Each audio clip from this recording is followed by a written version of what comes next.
Excerpt number 14. We should know that the exile he feels, that he's in exile, is measured not by the exile, but by the sensation of bad and suffering that he suffers because he is in exile.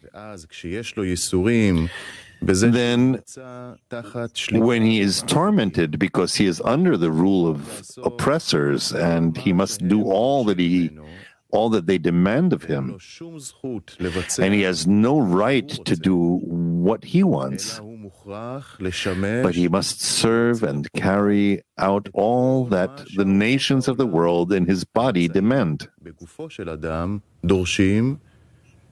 And he is powerless to betray them. To the extent of the pain he feels and his desire to escape them, to that extent he can enjoy the redemption. The person,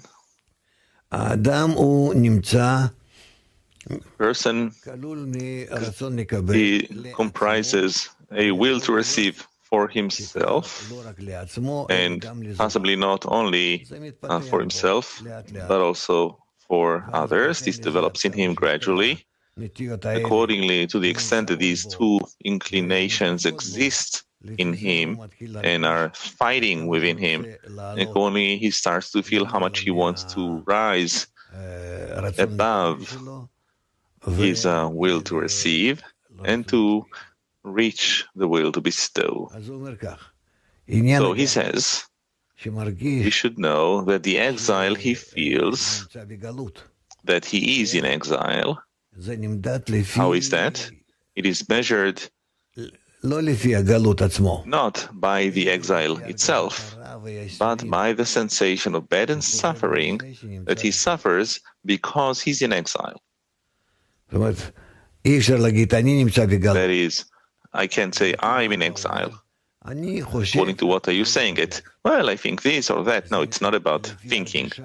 It is according to the sensation, the feeling of the suffering, that I am in the will to receive, and I only think about myself and not about the friends and not about the Creator. So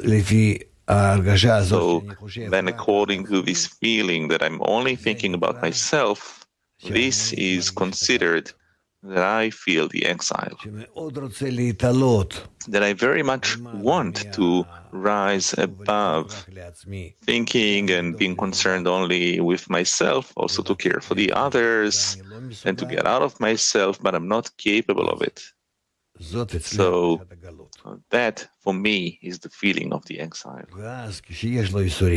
Then when he's tormented, because he's under the rule of the oppressors, that is, these forces that compel him to only think about himself, and he must do all that they demand of him, and he has no right to do what he wants, but he must serve and carry out all that the nations of the world in his body, that is, his egoistic desires that exist in his body, demand of him, and he is powerless to betray them, to resist them, not